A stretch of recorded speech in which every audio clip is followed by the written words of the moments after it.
The New Jersey Devils finished third in the Metro, 91 points, lost in the opening round to the Hurricanes.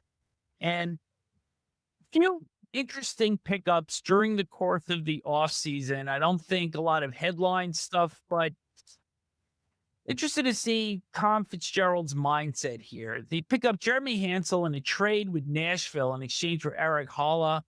He was a good player, Hanzel was, in juniors, playing for Seattle. Not as good in the minors last season. They also pick up Connor Brown as a UFA from Edmonton, 4 years, $3 million on average. And Evgenii Dadonov signs as a UFA from Dallas for $1 million for 1 year. Both of them projected to be bottom six forwards. But I like the acquisition of Brown in particular, and I think both of us thought that Stan Bowman would make it a priority to hold on to Brown in Edmonton. I thought that they would. I really, Connor Brown and the way he played for Edmonton, I thought he was a good ingredient in that mix in Edmonton that they needed, but they didn't keep him, and he signs in New Jersey. New Jersey likes to play that hard game of trying to be hard to play against. Don't forget that the real high-skilled guys are very slight. So they've got to have a lot of guys that make it very hard to play against them.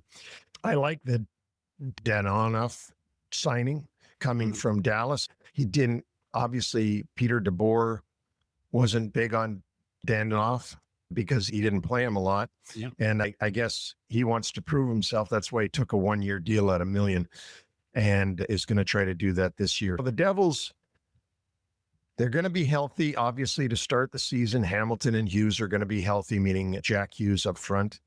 And that will be the key for them is, can they stay healthy? I like the Jake Allen signing. Obviously, he was a huge part of their team. Tom Fitzgerald didn't want to lose Jake Allen. And it's rare that you see that the general manager makes such an exerted effort to go to 5 years on a backup goalie that's already aging. Now, I know the way contracts are done today that they know they're going to eat a couple of those years down the road. But they felt it was that important that Jake Allen was a big part of their locker room and that they needed to keep him. One other notable signing, an RFA, Cody Glass center, re-ups with the Devils on July 2nd. But let's talk about the drops, because in addition to Erik Haula, who I was somewhat surprised Devils let him go, because I thought he was a very effective bottom six forward. He's off to Nashville in that Hanzel deal.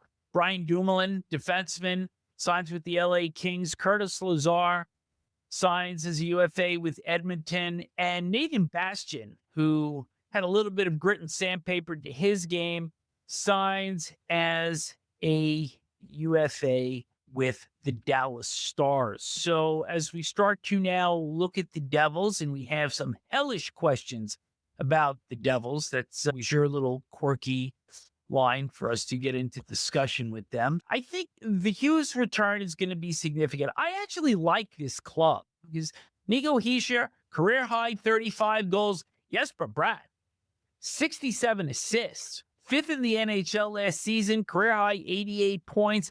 I think a couple of guys that they need to really step up, though. Andre Palat has played 3 seasons with the Devils. He had all that Stanley Cup pedigree with the Tampa Bay Lightning, and I believe he was going to bring more offensively to the table than he's brought so far. He's played 197 games for the Devils in 3 seasons. That's 34 goals and 82 points. And I think another player that's got to step up and become a 30-35 goal guy is Timo Meier, who was acquired about 1.5 years ago from the San Jose Sharks. Yeah, I agree with you that those two guys have got to get better. I think Meier got better last year in a Devils uniform, seemed to find his way and get comfortable. Up front with Palat, Hughes, Jesper Bratt, I agree. Palat's got to do more, but Hughes will be healthy, and Bratt is really good. Second line is really good too, with Nosen, Heischer, and Meier. That's going to be formidable. They can score on both of those lines. And then Mercer and Cody Glass are the third and fourth line centers. Talk about their defense for a minute, Vic. I like the Brendan Dillon with Dougie Hamilton pairing.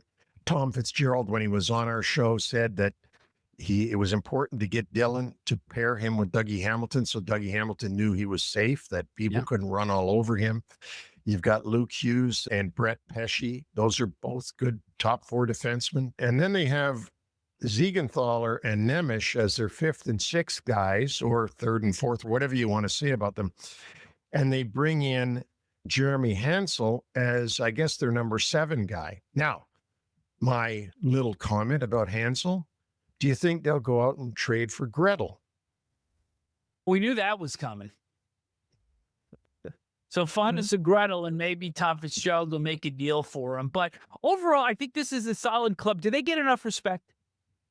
Oh, I think so. I think, especially now that they've got really good goaltending, that they should get the respect. And I think, here again is my expectation that the New Jersey Devils, if they stay healthy, will battle with the Hurricanes to grab the top of the Metro division. It's not a great division this year, folks. I think it's easy to predict who's definitely in and who's definitely out. But I do think my expectation is the Devils will take a step up this year and compete hard for first in that division. And perhaps the combination of Jacob Markstrom and Jake Allen in goal makes that difference.